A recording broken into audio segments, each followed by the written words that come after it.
Hi, I'm Ken Howard and welcome back to ShrinkTube. This is the third in my video series about the building blocks of healthy and happy relationships. We've already talked about the role of commitment and the role of communication. Today I want to talk about compromise. Compromise in a relationship is one of the most powerful tools for smoothing the rough spots and making things in your relationship happy again. In compromise, nobody gets everything that they want, but everybody gets something that they want. This is a classic dispute resolution technique that's used in a lot of different settings, and when it's used in intimate relationships, it has an extra layer of poignancy. One of the biggest things that I advise couples that I work with in my office is, first of all, to try to let little things go. So many times we get upset about things that our partner or spouse does that upset us, and one of the first things to remind ourselves about is asking ourselves, can we let this go? Can we let it go?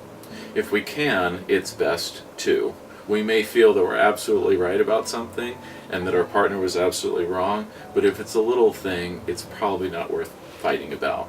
This idea of can I let this go is featured in a book called the Sedona Method by Hale Dwoskin. And in the Sedona Method, it gives various tips about letting go of certain needs, the need to be right, the need for approval, and it really helps to give peace of mind. So that's one book that I recommend to clients. But when I work with my couples in couples counseling about compromise, we look at those 3 C's of commitment, communication, and compromise. We also look at something called the 2 R's, respect and regard. When we approach making compromises with our partner, when we sit down and talk with them about disputes that need to be resolved, we need to approach it with a sense of respect for our partner's wishes and wants and their autonomy as a person, and also a sense of regard for their feelings, watching what we say so that we don't undermine or insult or invalidate our partner. So armed with the 3 C's and the 2 R's, we're building a healthier relationship. But how do we approach compromise? Usually with compromise, we're really talking about how to share finite resources.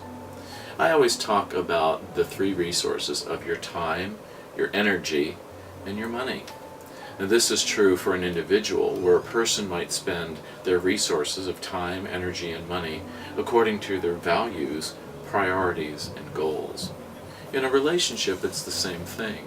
You might make compromises about how you spend time together. Maybe if one person wants to see an adventure movie and your partner doesn't like action-adventure movies, maybe you get to see a movie one week and your partner gets to choose the movie the next week. That's an example of compromise. Or in terms of your household budget, you might decide how much money you have to spend by the end of the year and make compromises about what each partner can purchase without going over your household budget. Or you might talk about what kind of family visits to make or what kind of vacations to take. But you're keeping in mind the total budget that you have to spend, and you're sharing your financial resources equally. Sometimes it's just about energy. One person in the relationship might be too tired to go out for the evening, where the other partner in the relationship is bored and restless and wants to go out and paint the town. Maybe you go out one week or one night of the weekend, and maybe you stay in the other night of the weekend. That's an example of a compromise about time. The reason why compromise is important in a relationship is because if you feel that you're making an effort and meeting your partner halfway, and you're asking your partner to meet you halfway as well, then the idea of each partner working toward the center, toward a point of agreement, builds intimacy.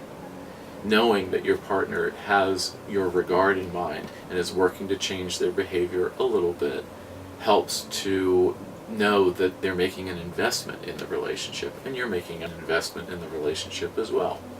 When you meet in the middle and you build that intimacy, you're sending a message of I care about you to your partner. You do that often enough and you're going to build the kind of intimacy that makes the relationship last and happy and satisfying for the long term. There's more about compromising in relationships in my book, Self-Empowerment, Have the Life You Want, in the chapter on relationships and sex.